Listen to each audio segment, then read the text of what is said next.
Livro 1, capítulo 03. Por essa época, conheci meu amigo. Como eu, este homem de aspecto aparentemente concentrado ocupava sempre o mesmo lugar no templo. Rezava com grande devoção. Eu me sentia atraído por tão singular maneira de orar. Não movia os lábios, seu rosto não ostentava uma expressão grave, senão que era totalmente sereno.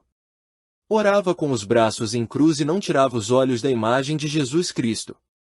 Muitas vezes, por observar-lhe, distraía-me de minhas próprias orações. Pensava que talvez fosse bom ter esse poder de concentração e poder dirigir-se como é devido a nosso Senhor Jesus Cristo. Mas, ainda que percebesse tais desejos em mim, a ideia de imitá-lo desagradava-me. Meu avô sempre me havia dito que se reza com o que há no coração e não com a cabeça. Eu nunca havia me preocupado em aprofundar-me nestas coisas, e por motivos que nasceram por causa de minha educação, recusava terminantemente recitar as orações clássicas, salvo aquelas que me comoviam.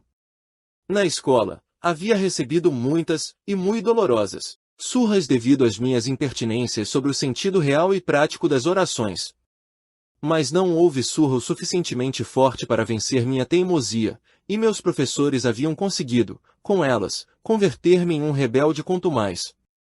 Este homem parecia medir com exatidão a duração de suas orações. Sempre chegava antes que eu. Nunca o vi entrar depois de mim. Mas terminava 1 ou 2 minutos antes que eu terminasse. Persignava-se de um modo muito solene, mas sem a menor presunção. Havia notado que ele detinha a mão nos pontos estabelecidos mais tempo do que faziam os próprios sacerdotes. Uma tarde ocorreu-me que, talvez, o benzer-se dessa forma tivesse um sentido especial. Este homem tampouco molhava os dedos na pia de água benta. Ia embora muito silenciosamente. Depois de alguns dias, percebendo que eu observava, começou a saudar-me com uma ligeira inclinação de cabeça. Foi, então, quando notei que havia em sua aparência algo fora de comum. Sua expressão ao saudar-me era muito bondosa. Mas também indicava uma grande força, e quando retirava-me do templo para ir a meu trabalho, via-o nos degraus acendendo ou fumando um cigarro. Numa tarde em que as notícias eram mais abundantes e críticas que de costume, saí do templo junto com ele, pois tinha pressa em chegar rápido ao meu trabalho. Ao chegarmos à porta, nós nos chocamos. Minha coxadura era um obstáculo e, a fim de deixá-lo passar primeiro, fiz um movimento brusco e deixei cair minha bengala no chão. Em vez de sair, ele se abaixou imediatamente e entregou-ma dizendo: "Rogo-te que me desculpes. Foi uma torpeza de minha parte." Fiquei assombrado, pois não cabia a menor dúvida de que o torpe havia sido eu em meu pueril afã de ganhar-lhe a dianteira e somente quando me dei conta de que a bengala poderia ocasionar-lhe um tropeço, deixei-a cair. Folgo em dizer que eu já estava bastante acostumado a que as pessoas me repreendessem por causa de minha torpeza, especialmente nos bondes. Em uma oportunidade, na mesma igreja, uma senhora muito devota havia me repreendido ao tropeçar na bengala que eu, inadvertidamente, havia deixado a meu lado. E ao pedir-lhe desculpas por minha negligência, ela me disse: "Por alguma razão Deus te tem castigado desta forma, desatento. Nt. Desconsiderado." Não duvidei nem por um instante de que esta senhora estivesse certa, já que, na guerra, eu havia pecado tão gravemente contra Deus, de modo que supus que suas palavras eram uma advertência para que fosse mais cuidadoso com a bengala que havia ocasionado um incômodo a tão devota senhora. Também pensei que a advertência incluía uma admoestação para que jamais fosse ao templo com minhas muletas. A senhora havia se apressado para chegar ao confessionário onde havia uma longa fila de senhoras esperando a vez. Quando olhei aquela que entanto havia prejudicado, dei-me conta de que também caía sobre mim a culpa de havê-la feito perder pelo menos 2 lugares na fila, devido ao tempo que teve que empregar em recordar-me de meus pecados e blasfêmias.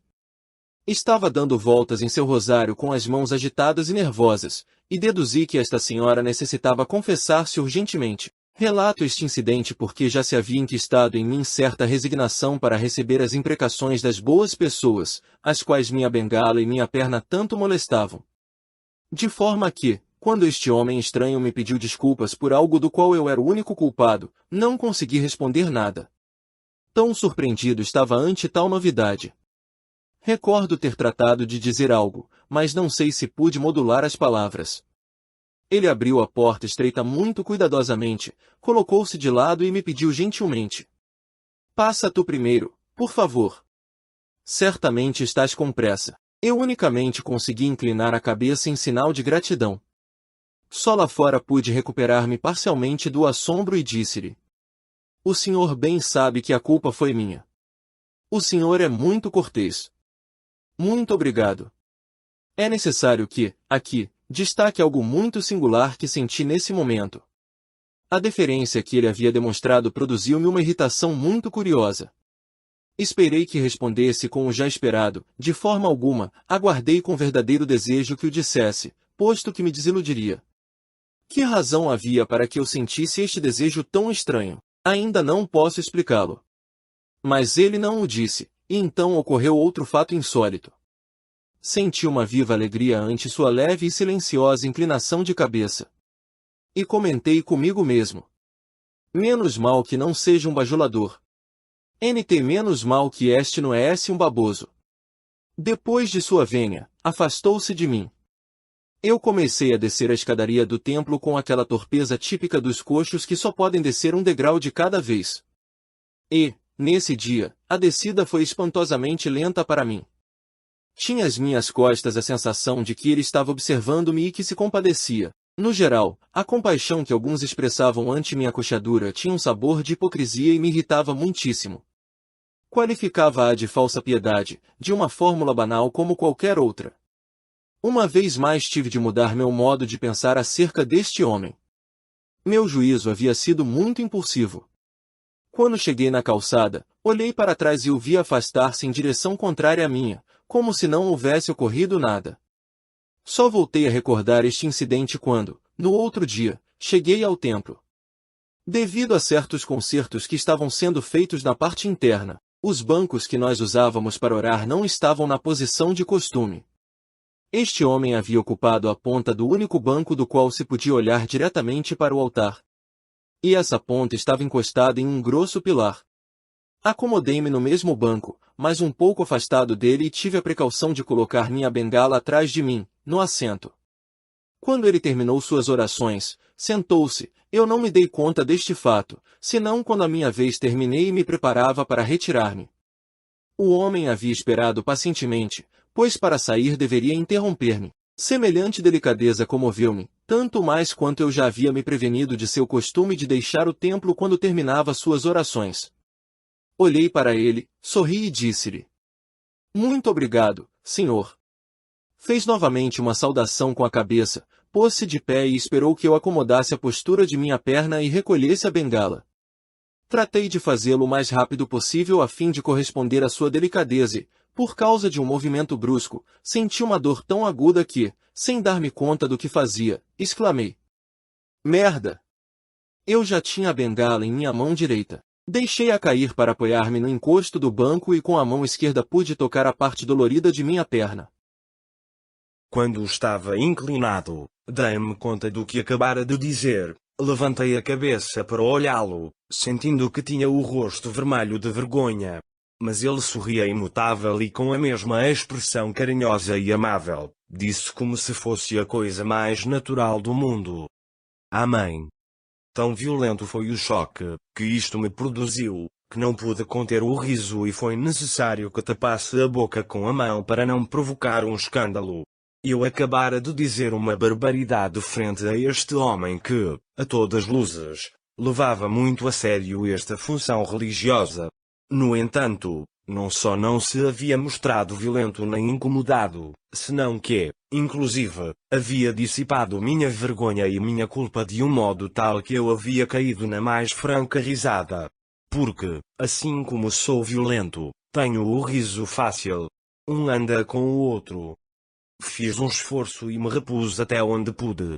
Peguei a bengala e comecei a sair com minha acostumada torpeza. Este homem nem sequer fez um gesto para ajudar-me e por isso me senti muito grato. Seu amém já era uma concessão notável à minha debilidade. Quando estávamos do lado de fora, senti-me obrigado ainda a dar-lhe uma explicação, de modo que o detive e disse-lhe: "Senhor, peço que me perdoe." Creio que foi uma exclamação involuntária. A dor foi muito aguda. Compreendo, ele me disse. Essas dores são realmente agudas. Dadas as circunstâncias, tua exclamação é natural. Não tens de que te desculpares. Confesso que passou muito tempo antes que entendesse sua frase. Mesmo agora, parece-me inexplicável. Mas nesse momento nem pensei nela, já que estava preocupado em formular minhas desculpas e corresponder com decoro às diferenças que ele havia tido comigo, de modo que lhe disse: Dou-me conta de que minha exclamação deve ter-te ferido em tua devoção. O senhor foste muito gentil comigo e não queria produzir-te um desagrado. Afinal, minha devoção não é igual à tua. Eu não venho ao templo para adorar ou pedir o perdão por meus pecados, porque sei que não tenho perdão e que, além disso, não o mereço. Venho pedir ajuda para necessidades bem pouco espirituais. Como o senhor podes ver, sou-me um pecado ou outro, e tudo por uma dor na perna. Foi nesta oportunidade que me dirigiu seu primeiro paradoxo. Falando muito intencionada e pausadamente, disse: O mesmo que o bem e a virtude, o pecado e o mal só podem dar-se na vigília. Quem dorme, dorme. Para o adormecido não há pecado, como não há bem nem virtude. Há somente sonho. Olhei expressando certa suspeita de achar-me frente a um louco, mas seu olhar era tão limpo, estava tão fixo em meus olhos, sem por isso ser impertinente, que vacilei antes de completar meu juízo. Não disse nada. Ele continuou: Na realidade, ninguém peca deliberadamente, ninguém pode fazer o mal deliberadamente. No sonho as coisas são como são e da única maneira que podem ser. Quando se está adormecido, não se tem controle nem domínio sobre o que ocorre nos sonhos. Confesso que não posso entender-te, disse-lhe, é somente natural que assim seja. Esquece este incidente, que não teve maior importância, mas eu temo muito que tenha-te ferido com esta expressão totalmente involuntária. Não, tu não me feriste de forma alguma. Tens-te ferido a ti mesmo. A imensa maioria dos homens ferem a si mesmos dessa forma, justamente, porque quase tudo quanto pensam, sentem e fazem é involuntário. Gostaria de poder compreender-te. O que me disseste é muito confuso e lamento que minhas preocupações não me permitam reflexionar sobre o sentido de tuas palavras. Mesmo no sonho o homem tem certo poder de escolha, muito limitado por certo, mas o tem. De toda forma, quando o exercita, este poder aumenta. Se teu interesse em compreender é sincero e profundo, não te será difícil dar-te conta de que o homem adormecido pode escolher entre despertar e seguir dormindo. Eu não estava interessado em enigmas desta espécie. Entretanto, a maneira de falar deste homem me atraiu. Mas tinha pressa em chegar a meu escritório para ver se havia cumprido ou não meu último prognóstico. Além disso, a crise geral na Europa deixava a todos muito atarefados, de modo que meu ânimo não estava predisposto a meditar nas coisas que acabara de ouvir. Para não ser grosseiro, disse-lhe: Seguramente, o que tu disseste é muito certo. Ao menos, em meu caso, assim o é. Sinto-me muito aliviado de não ter-te ofendido em teus sentimentos religiosos. Tratarei de ser mais cuidadoso no futuro. Agora, rogo-te que me desculpes, mas devo ir para meu trabalho. Estava a ponto de dizer-lhe o costumeiro até logo, quando ele me interrompeu: Não tenho rumo certo, de modo que, se me permites, acompanhar-te-ei. Eu sempre havia evitado a companhia de amigos e conhecidos, sabendo que minha coxadura lhes causava impaciência em vista de que eu devia, pouco menos que, arrastar a perna ferida. E estava a ponto de dizer-lhe que não, que tinha muita pressa, quando percebi a incongruência de minha desculpa. Não podia, de forma alguma, falar em andar depressa. Não sabendo o que fazer, eu só consegui dizer-lhe, com muito prazer, porém, interiormente fervia de raiva. Este homem se impunha sobre minha vontade de uma maneira tão suave e, ao mesmo tempo, tão resoluta, que não pude ocultar minha irritação e comecei a mover-me em silêncio. Cada um de seus gestos foi, no entanto, considerado. Enquanto eu descia, com muita dificuldade, as escadas do templo até a rua, ele me disse que se adiantaria para comprar cigarros. Quando novamente estivemos juntos, brincava com o maço e ao chegar na esquina não teve aquele piedoso gesto, que tanto me irritava nos demais, de ajudar-me a cruzar a rua. Caminhou a meu lado muito naturalmente, como se meu andar fosse o de um homem normal. Não obstante, parece que ele captou minha irritação interior, pois me disse: As dores, como as que tu sofres, são o que tu expressaste na igreja. E me agradaria que as lançasses fora de ti. Isto unicamente aumentou minha irritação. Estive a ponto de dizer-lhe que a compaixão me adoecia e que de toda forma, na verdade, a ele pouco podia importar-lhe se eu estava ou não sofrendo uma dor. Mas algo me conteve e guardei silêncio. Caminhávamos a meu passo, muito lentamente. Durante um trecho ambos guardamos silêncio. Comecei a recordar que, de minha parte, em mais de uma oportunidade, eu também havia desejado vivamente o desaparecimento das dores que sofriam os feridos mais graves, especialmente nos hospitais de sangue. De forma que pensei que talvez este homem não fosse um hipócrita ao dizer-me o que sentia com respeito a mim. Comecei a sentir-me mais tranquilo e ao mesmo tempo fui adquirindo mais confiança nele. Ofereceu-me um cigarro e ao observar meu gesto de buscar os fósforos no bolso, com a bengala pendurada ao braço, deixou-me fazer. Senti simpatia por ele e decidi contar-lhe o meu vergonhoso segredo. Espero não te ofender com o que vou dizer, mas a verdade é que vou à igreja para ver se, ajudado pelas orações, obtenho um pouco mais de entendimento para desempenhar-me melhor em meu emprego. Espero com isso ganhar um aumento de salário. Eu necessito e trabalho horas extras para poder custear a operação de minha perna e ficar são. Mas não penses tu que eu espero que me ocorra um milagre. Peço, além disso, outras coisas que talvez sejam demasiado mesquinhas. Compreendo? Disse-me. Espero poder juntar a soma necessária dentro em pouco. Quando puder caminhar bem, poderei trabalhar melhor e fazer uma carreira e um nome. Pelo visto tu tens um propósito bastante preciso. Bom, sem um propósito preciso é muito pouco o que alguém pode fazer, disse-lhe. É uma grande coisa ter um propósito preciso, saber o que se quer. É muito mais importante do que a maioria imagina. São raros os homens que realmente sabem o que querem na vida, alguns querem sabê-lo, mas se equivocam. Confundem os fins com os meios que usam, e às vezes ocorre que os meios são sua verdadeira finalidade.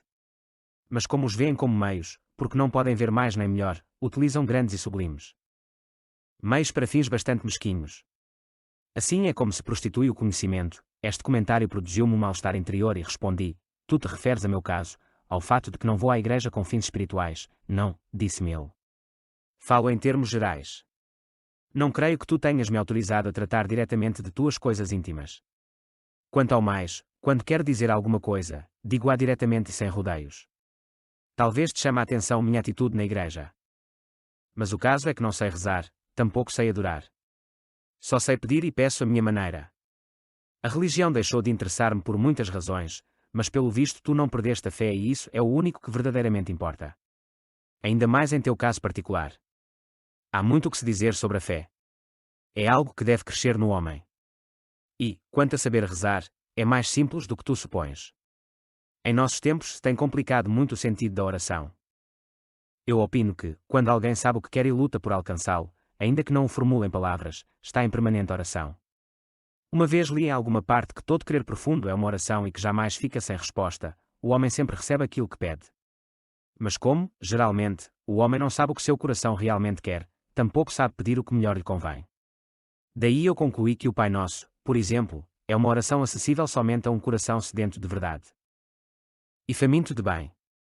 Todo verdadeiro milagre baseia-se nisso, mas o homem moderno já não o vê desta forma e também perdeu o verdadeiro sentido do milagroso. Busca-o fora de si mesmo, no fenomenal. O homem moderno esqueceu muitas coisas simples e este esquecimento é a verdade subjacente no conceito do pecado original. Eu não creio em milagres, retruquei. É possível que tal seja a tua formulação. Mas, permite-me que ponha em dúvida tuas palavras. Como não vou saber o que eu mesmo creio, os fatos o revelam. É muito simples, se os observas bem. Se tu não acreditasses em milagres, não irias à igreja. E sem me dar uma oportunidade para responder, despediu-se dizendo: desfrutei muito de tua companhia. Agradeço-te. Talvez possamos voltar a estes temas se tu tens interesse neles. Tu irás à igreja amanhã, seguramente, disse-lhe. Se estiver vivo. E se Deus o permitir, agregou muito seriamente, fiquei confuso. Esta última expressão incomodou-me. Por momentos este homem parecia a própria sensatez, mas eis que seus paradoxos e suas contradições me mortificaram. De qualquer forma, disse a mim mesmo, ao menos é honrado e não é um bajulador.